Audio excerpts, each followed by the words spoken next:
அனைவருக்கும் மாலை வணக்கங்கள்.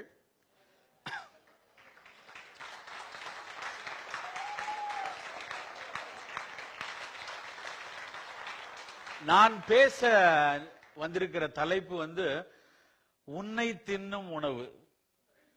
கொஞ்சம் வித்தியாசமா இருக்கட்டுமேன்னு சொன்னோம். நம்ம தான் உணவை சாப்பிடுறோம் இல்ல, சாப்பிடுறோமா இல்ல உணவு நம்மை சாப்பிடுதா அப்படிங்கறத கொஞ்சம் பார்க்க வேண்டும்.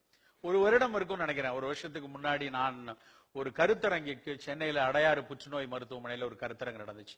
நிறைய பேருக்கு உங்களுக்கு தெரிஞ்சிருக்கும். அது ஒரு மிகப்பெரிய புற்றுநோய் மருத்துவமனை. அதனுடைய மருத்துவமனையில ஒரு அம்மா புள்ளியியல் பத்தி, புற்றுநோய் புள்ளியியல் பத்தி பேசுவதற்காக வந்திருந்தாங்க. அவங்க பேச ஆரம்பிக்கும் போது ஒரு சில விஷயங்களை சொல்லிட்டு அப்படி போனாங்க. ஆனா அவங்க பேசிய விஷயம் மண்டைக்குள்ள அப்படியே மிகப்பெரிய அளவுல பராமரிச்சு. அதுக்கப்புறம் நான் எந்த கூட்டத்துக்கு போனாலும் எங்க பேசினாலும் அது 20 பேரா இருந்தாலும் சரி, 2000 பேர் இருந்தாலும் சரி, அதை சொல்லாம நான் பேசுவதில்லை. அவ்வளவு உலுக்கிய ஒரு வார்த்தை. அவங்க சொன்னது ஒரே வரிதான். அங்க இது மாதிரி ஒரு 300-400 பேர் இருப்பாங்க. நிறைய மருத்துவர்கள், நிறைய செவிலியர்கள், புற்றுநோயிலிருந்து மீண்டு வந்தவங்க, புற்றுநோய்க்காக சிகிச்சை எடுத்துக்கிட்டு இருக்கவங்க. அவங்க எல்லாத்தையும் பார்த்து சொன்னாங்க. பெருவாரியான பேர் ஒரு 40 to 45 வயதுக்குள்ளாக இருப்பாங்க. அவர்களை எல்லாம் பார்த்து சொன்னாங்க, இந்த ஒரு தலைமுறை தான், இங்க இருக்கிற இந்த ஒரு தலைமுறை தான் தனது அடுத்த தலைமுறையின் மரணத்தை அருகிலிருந்து பார்க்க போகிறது. ரொம்ப ரொம்ப ரொம்ப ரொம்ப வலி கொடுக்கக்கூடிய வார்த்தை. 45 வயது 50 வயதில் இருக்கக்கூடிய இந்த நபர்களின் குழந்தைகள் 10 வயதாகவும் 15 வயதாகவும் இருப்பாங்க. அவர்களது அடுத்த தலைமுறையின் மரணத்தையும் அவஸ்தைகளையும் துன்பங்களையும் நோய் கூட்டத்தையும் இந்த தலைமுறை பார்க்க போகிறது. இந்திய புள்ளியியல் விவரங்கள் எல்லாமே அதைத்தான் சொல்லிட்டு வருது. மொரேன் லோபஸ் அப்படின்னு ஒரு எபிடமாலஜிஸ்ட், அவங்களுடைய கைடன்ஸ்ல தான் இன்னைக்கு இருக்கிற ஹெல்த் பாலிசி, இப்ப இருக்கிற 5th year பிளான்ல பூரா பண்றாங்க. அதுல சொல்ற தகவலும் அதுதான். இப்ப பேசும்போது எல்லாரும் அப்பப்ப பிரேசில், சீனா எல்லாம் சொன்னாங்க இல்லையா?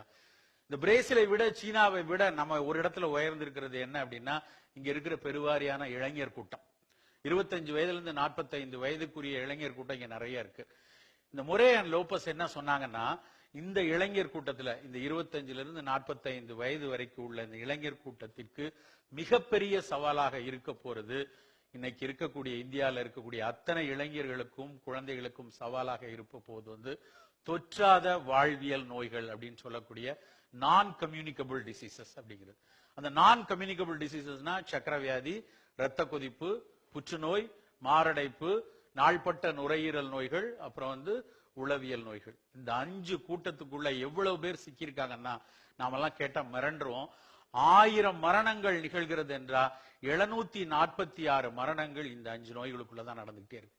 அவ்வளவு அதிகமாக சக்கரை வியாதி கூடுனதுக்கு, ரத்த கொதிப்பு கூடுனதுக்கு, இளம் வயதுல மாரடைப்பு நடக்கிறதுக்கு, புற்றுநோய் பெருவாரியாக பெருகிருக்கிறதுக்கு காரணம் நாம மிக முக்கியமாக பார்க்க வேண்டியது 3 முக்கிய காரணங்கள். முதல் விஷயம், நான் பேச வந்திருக்கிற தலைப்பு, ஒட்டுமொத்தமாக சீர்குலைந்துள்ள உணவு. உணவுங்கிறது உணவு கலாச்சாரம், உணவு பண்பாடு, உணவு பயிராக்கம், உணவு பாதுகாப்பு, உணவு பக்குவப்படுத்துதல், அத்தனையிலும் வன்முறை, அத்தனையிலும் உணவு வணிக அரசியல். அதை கண்டிப்பா நீங்க தெரிஞ்சு கொள்ளணும். 2வது மிக முக்கியமான விஷயம், மனம். முழுமையாக எது ஒரு நிறைவான மனம், எது குதூகலம், எது கழிப்பு அப்படிங்கிறது முழுமையா தொலைச்சிட்டோம். அது 2வது முக்கியமான காரணம். 3வது, சுற்றுச்சூழலில் நாம் தொடர்ந்து நடத்தக்கூடிய வன்முறைகளும் அதில் நடத்தக்கூடிய சிதைவுகளும். இந்த 3 சேர்ந்துதான் நம்ம இந்த மாதிரியான தொற்றாத வாழ்வியல் நோய் கூட்டத்துல துரத்தி தள்ளிட்டு இருக்கு. எந்த அளவுக்கு கூடிக்கொண்டிருக்கிறது என்றால் நாம் நினைத்து பார்க்க முடியாத அளவுக்கு. நமக்கெல்லாம் தெரியும் புற்றுநோய் அப்படின்னா ஒரு மரபு ரீதியாக நாம் படித்து வந்தது அதான். 10 வருடத்துக்கு முன்னாடி வரைக்கும் படித்தது நமக்கு தாத்தாவுக்கு, முப்பாட்டனுக்கு, அம்மாய்க்கு, அப்பத்தாவுக்கு யாருக்காவது இந்த மாதிரி நோய் இருந்ததுன்னா அந்த மரபுன்னு நமக்குள்ள அது ஏதாவது ஒரு காரணத்தால் தூண்டப்பட்டால் நமக்கு சக்கரை வியாதி வரலாம், புற்றுநோய் வரலாம், அப்படிதான் நம்ம படிச்சோம். ஆனா அத்தனையும் பொய்த்து வருகிறது. புற்றுநோய்க்கான மரபணு காரணங்கள்லாம் குறைஞ்சுக்கிட்டே வருது. அந்த மரபணு இருக்கு, ஆனா ஏன் தூண்டப்படுது? இந்த மரபணு இருக்குது, ஒருத்தருக்கு நல்லா இருக்குன்னா இன்னொருத்தருக்கு உடல் இல்லாம போகுது, ஒருத்தருக்கு பிரச்சனை இல்ல இன்னொருத்தருக்கு ப்ராப்ளம் வருது. அப்படிங்கிறதுக்கெல்லாம் காரணம் என்னன்னு பாத்தீங்கன்னா, சுத்தி பார்க்கும் பொழுது உணவு தான் முதல் காரணமா இருக்கு. இன்னைக்கு நம்ம சாப்பிடக்கூடிய உணவு, ஒவ்வொரு வேளை காலையிலிருந்து இரவு வரைக்கும் சாப்பிடக்கூடிய ஒவ்வொரு உணவுக்கு பின்னாடியும் மிகப்பெரிய வணிக அரசியல் இருக்கிறது, மிகப்பெரிய உதாசீனங்கள் இருக்கிறது, மிகப்பெரிய அளவில் அதில் அரசியல் இருக்கிறது. அதை உணர்ந்து கொள்ள வேண்டும். காலையில எடுக்கிற ஒரு கப் தேநீரை எடுத்துக்கொள்ளுங்க. காலையில பெருவாரியான மக்கள் குடிக்கக்கூடிய தேநீர் இல்லைன்னா ஒரு ஓரத்துல ஒரு கட்டிட தொழிலாளி, ஒரு விளிம்பு நிலையில் இருக்கக்கூடிய ஒரு ஊழியர் தன்னுடைய அயற்சியை, தன்னுடைய ஒரு சின்ன களைப்பை போக்குவதற்காக தனக்கு கிடைக்கக்கூடிய ₹1 ₹5 குடிக்கக்கூடிய ஒரு கப் தேநீரை ஒரு நிறுவனம் ஆய்வு செய்தது.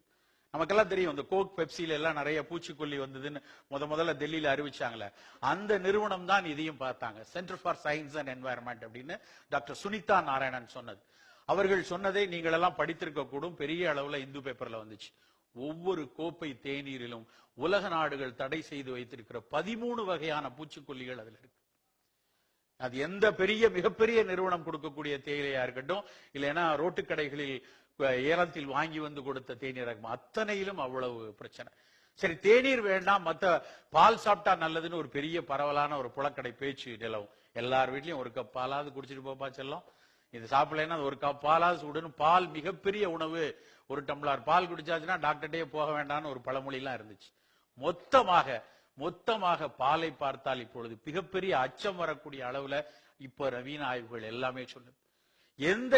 எந்த இனக்குழு பால் சாப்பிடவில்லையோ அந்த இனக்குழுவுக்கு முழுமையாக மாரடைப்பு, சர்க்கரை வியாதியும் வரல அப்படிங்கறத இப்பொழுது சொல்லிக் கொண்டிருக்கிறார். 60களுக்கு அப்புறம் நம்ம நிறைய பால் சாப்பிட ஆரம்பிச்சோம், 60களுக்கு அப்புறம் தான் நிறைய சர்க்கரை வியாதி வர ஆரம்பிச்சிருக்கு அப்படின்னு சொல்றாங்க.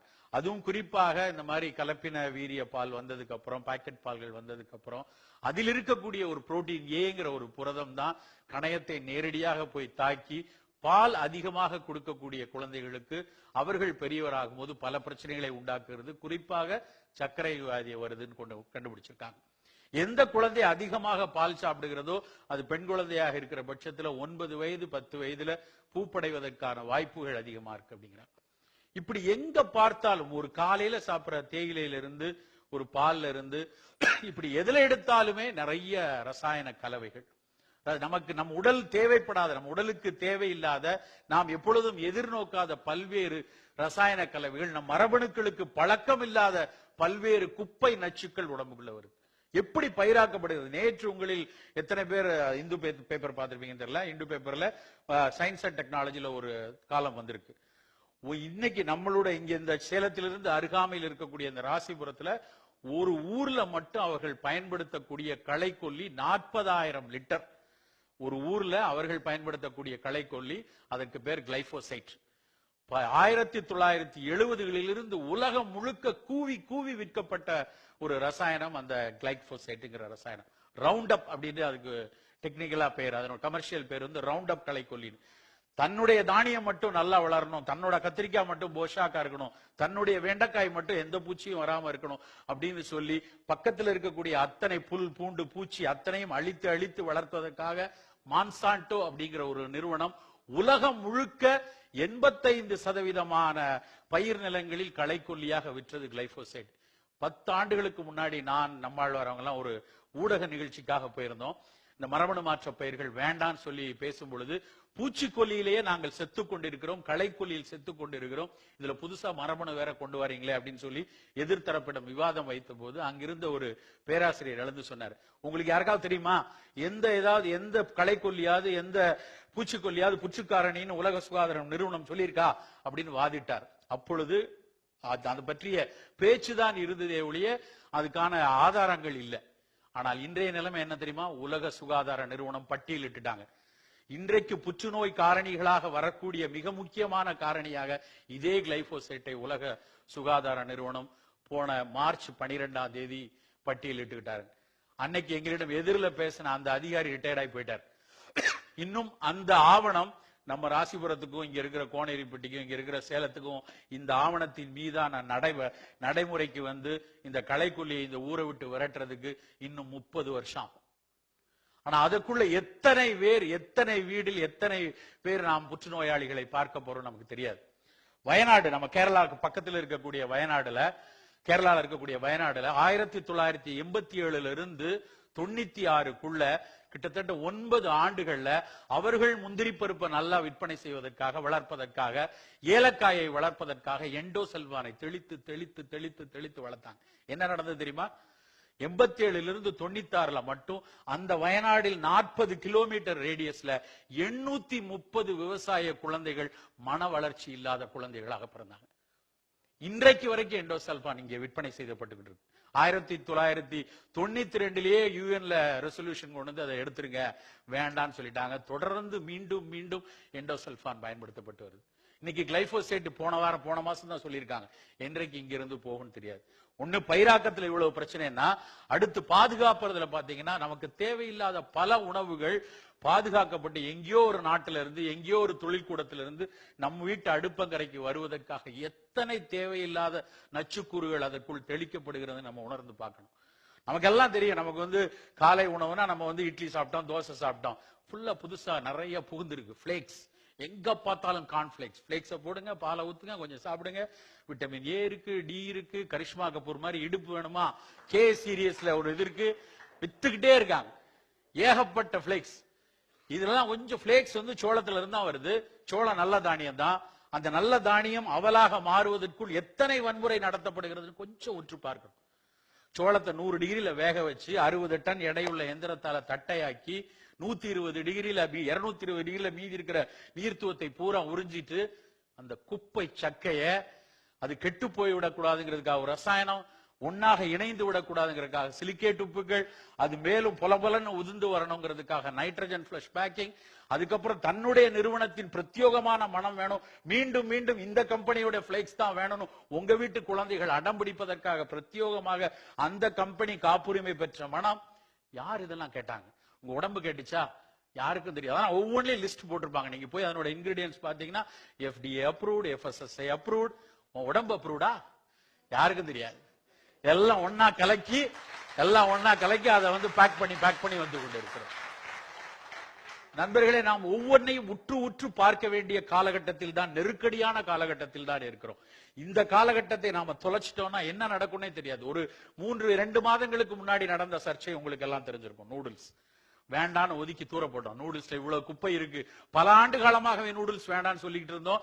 திடீரென ஏதோ ஒரு அரசியல் நுழைந்தது, நூடுல்ஸ் வேண்டான்னு தூக்கி போட்டாச்சு. ஆனா 2 வாரத்துக்கு முன்னாடி பாம்பே உயர் நீதிமன்றம் சொல்லிட்டான், இல்லைங்க நூடுல்ஸ்ல ரொம்ப நல்ல சத்து எல்லாம் இருக்கு, பாதுகாப்பானதா இருக்கு, உள்ள விடலாம் அப்படின்னு சொல்லிட்டாங்க. அதுல எந்த கெட்ட சத்துக்களும் அதிக அளவில் நீங்கள் சொல்வது போல் இல்லை அப்படின்னு அந்த உயர் நீதிமன்ற நீதிபதி சொல்லியிருக்காரு. அதுல ஒரே ஒரு விஷயம் தான் நாம் கவனத்தில் கொள்ளணும். நூடுல்ஸ் பாதுகாப்பானதா இல்லையாங்கிறது 2வது கேள்வி. முதல் கேள்விக்கு பதில் சொல்லணும். நூடுல்ஸ் அவசியமா இல்லையா, நமக்கு தேவையா இல்லையா? ஒருவேளை சேலத்துல நூடுல்ஸ் சாப்பிடலைன்னா வலது பக்கமா வயிறு வீங்கிரும் ஒரு நிலைமை வந்ததுன்னா எல்லாரும் நூடுல்ஸ் சாப்பிடலாம். இங்க வந்து அது தேவையா இல்லையாங்கிற பேச்சுக்கே அவங்க போல. அதுக்கடுத்த 2வது கேள்விக்கு பதில் சொல்லியாச்சு. இது பாதுகாப்பானது, நல்லது, சாப்பிடலாம் அப்படிங்கிற ஒரு 2வது கேள்விக்கு போறாங்க. நண்பர்களை உற்று பார்க்க வேண்டிய மிக கடினமான காலகட்டத்தில் இருக்காங்க. இந்த பக்கம் மாம்பழத்தை கொடுத்து இந்த பக்கம் பாட்டில ஜூஸை கொடுத்து உன் காதலிக்கு வருடம் முழுக்க மாம்பழம் வேண்டுமா, இந்த கப் பாட்டில குடிங்க அப்படிங்கிறாங்க. மாம்பழமும் இந்த பாட்டில் இருக்கும் பழச்சாரும் ஒண்ணுதான் ஒரு பச்சை பொய்ய அழகா சொல்றாங்க. மாம்பழத்தில் இருப்பதை விட 6 மடங்கு சர்க்கரை அந்த பாட்டில் இருக்கு. மாம்பழத்தில் இருப்பதை விட 4 மடங்கு உப்பு அந்த பாட்டில் இருக்கு. யாரும் பார்க்கிறதே இல்லை. ஆனா இது மிகச்சிறந்த பானம். இந்த சர்க்கரையும் இந்த உப்பையும் கலந்து கொடுத்தா காதல் வருமா, கேன்சர் வருமா, நீங்க தான் முடிவு பண்ணணும்.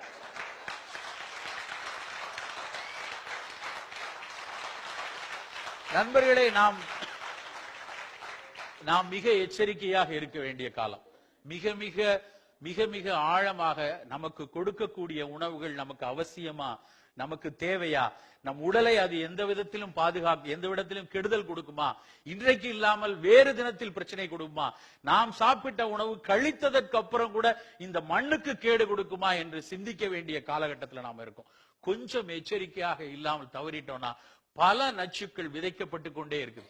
கிட்டத்தட்ட 4000 வகையான நாம் அறியாத, நம் மரபணு அறியாத, நம் உடல் அறியாத பல்வேறு சிறு உணவு கூறுகள் ஏதாவது ஒரு வடிவில், ஒரு வாசனையூட்டியாகவோ, மனமூட்டியாகவோ, இல்ல சுவையூட்டியாகவோ, நிறமூட்டியாகவோ பல உணவுகள் நமக்குள்ள வந்து கொண்டே இருக்குது. இவையெல்லாம் சேர்ந்து நமக்கு ஏதாவது ஒரு தொந்தரவு கொடுக்குமா என்று யாராலும் அறுதியிட்டு கூற முடியாத நிலையில இருக்கிறோம். எபிஜெனடிக்ஸ் அப்படின்னு ஒரு துறை வளர்ந்து கொண்டே இருக்கிறது. நீங்கள் கொஞ்சம் படித்து பாருங்கள் எபிஜெனடிக்ஸ்னா என்ன அப்படிங்கிறது. எபிஜெனடிக்ஸ்னா நேரடியாக மரபணு மூலமாக சக்கரை வியாதி வரணும்னு அவசியம் இல்லை. மரபணு மூலமாக மார்பக புற்று வரணும்னு அவசியம் இல்ல. அந்த மரபணுவை போய் நோண்டி நோண்டி நோண்டி உரசிக்கிட்டே ஒரு கெமிக்கல் இருந்ததுன்னா எந்த நேரத்திலையும் அதுல டிமைத்தலைசேஷன் நடந்து ஒரு நோய் வந்து விடலாம் என்று இன்றைக்கு அறிவியல் சொல்கிறது. அதைத்தான் நாம் எச்சரிக்கையாக இருக்கணும். இந்த உணவு நமக்கு அவசியமா, இதுக்கு நமக்கு தேவையா என்று கொஞ்சம் உற்று உற்று பார்க்க வேண்டும். நம்ம கிட்ட ஏராளமான மரபு சார்ந்த உணவுகள் இருக்கு. எத்தனையோ உணவுகளை காலகாலமாக 2000 ஆண்டு 3000 ஆண்டாக நம்ம சாப்பிட்டுட்டு இருக்கிறோம். சாதாரணமாக சிறுதானியங்கள் எடுத்துக்கொள்ளுங்க. தினையரிசி, கம்பரிசி, ராகி, வரகு, சாமை, குதிரைவாலி, காடைக்கண்ணி, எத்தனையோ உணவுகள். ஒவ்வொரு சிறுதானியங்களையும் இந்த பக்கம் அரிசி கோதுமையை வச்சு கொஞ்சம் ஒப்பிட்டு பாருங்க. ஒவ்வொரு பெரிய தானியங்களை விட இந்த சிறுதானியங்கள் ஒவ்வொன்றிலும் ஏதாவது ஒரு நலக்கூறு ஒளிந்திருக்கும். அரிசியிலிருந்து வெறும் கார்போஹைட்ரேட் புரோட்டீன் வருது அப்படின்னா இதுலயும் தினையரிசிலையும் அதே கார்போஹைட்ரேட் புரோட்டீன் தான். ஆனா இந்த கார்போஹைட்ரேட் காம்ப்ளெக்ஸ் கார்போஹைட்ரேட். இது லேசாக மடமடன்னு சலைவாலே அதுல டீகிரேட் ஆகி வேகமா சர்க்கரை உள்ள தள்ளாது, மெது மெதுவாக உள்ள போகும். அந்த தினையரிசியில் இருக்கக்கூடிய பொன் மஞ்சள் நிறம் பீட்டா கரோட்டின்ஸ் கண்ணுக்கு ஒளி கொடுக்கக்கூடிய கரோட்டினாய்ட்ஸ் ஒளிஞ்சிருக்கு அதுல. கம்பரிசியை எடுத்துக்கொள்ளீங்கன்னா அரிசியை விட 8 மடங்கு இரும்பு சத்து இருக்கு. யூனிசெஃபோட கணக்குப்படி இன்னைக்கும் இந்திய பெண்களுக்கு 75% இந்திய பெண்கள் சோகையில இருக்காங்க. அந்த ரத்த சோகையில் இருக்கக்கூடிய பெண்களுக்கு சாதாரணமாக சமையல்ல நம்ம கம்பரிசியும் ஒரு கம்புச்சோள தோசையும் இரும்பு சத்தை தினம் தினம் கொடுத்து கொண்டே இருக்கும். கேழ்வரகை எடுத்துக்கிட்டீங்கன்னா தாய்ப்பாலுக்கு அப்புறம் கொடுக்கக்கூடிய ஒரு வீனிங் ஃபுட். தாய்ப்பாலுக்கு அப்புறம் கொடுக்கக்கூடிய வீனிங் ஃபுட்ல ஒரு குழந்தை 6 மாதத்துக்கு மேல என்னென்ன சத்துக்கள்லாம் எசென்சியலா வேணுமோ அத்தனையும் மிக குறைந்த விலையில இருக்கக்கூடியது கேழ்வரகுல மட்டும்தான். ஆனா இதெல்லாம் மாத்தி மாத்தி விட்டு வரகரிசி எடுத்தீங்கன்னா அவ்வளவு லோ கிளைசிமிக் அரிசி. அன்னைக்கு ஔவையார் காலத்திலிருந்து பாடப்பட்டது. ஔவையார்ட்ட அதிகமா கேட்கிறான், என்ன அரிசி வேணும்? வரகரிசியும் வழுதுனங்காயும் புளித்த தயிரும் தான் அந்த அம்மா கேக்குது.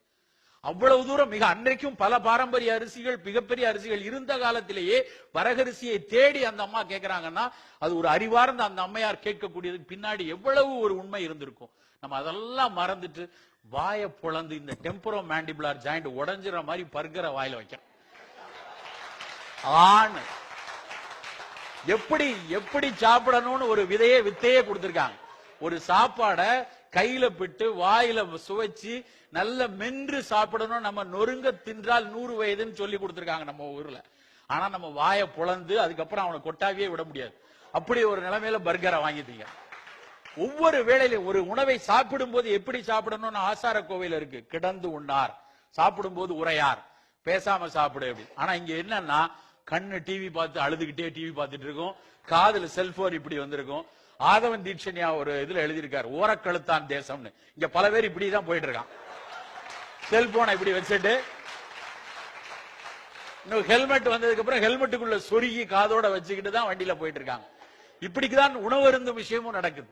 இப்படி சாப்பிடக்கூடிய நிலைமையில பரிமாறல்ல ஒவ்வொரு நேரத்திலும் பல நோய்கள் நம்மை துரத்தி கொண்டே இருக்கும். நண்பர்களே, இறுதியாக ஒரே ஒரு விஷயத்தை மட்டும் சொல்கிறேன். இன்றைக்கு மது மிகப்பெரிய அளவுல இளைஞர் கூட்டத்தை எட்டி பார்த்து கொண்டிருக்கிறது. ஒவ்வொருத்தரும் இன்னைக்கு மதுவை ஏற்றுக்கொள்ளக்கூடிய நிலைமையில வந்து கொண்டிருக்கிறார்கள். பல நேரங்கள்ல கேக்குறாங்க, கொஞ்சமா சாப்பிட்டா ஹார்ட்டுக்கு நல்லதாமே, கொஞ்சமா சாப்பிட்டா இதயத்துல கொழுப்பு படியாதாமே, வைன் சாப்பிட்டா, அதுக்கு வேற பொம்பளைங்க குடின்னு வேற வச்சிருக்காங்க, வைன் சாப்பிட்டா புற்றுநோய் வராதாமே. நண்பர்களே, ஒரு விஷயம் நினைத்துக் கொள்ளுங்கள், அத்தனை மதுவும் ஆபத்தானதுதான். அதனால் மதுவை எந்த காலத்திலும் ஏற்றுக்கொள்ளாதீர்கள். பெண்களை மது அருந்துபவர்களை எந்த காலத்திலும் ஏற்றுக்கொள்ளாதீர்கள் என்று கேட்டுக்கொண்டு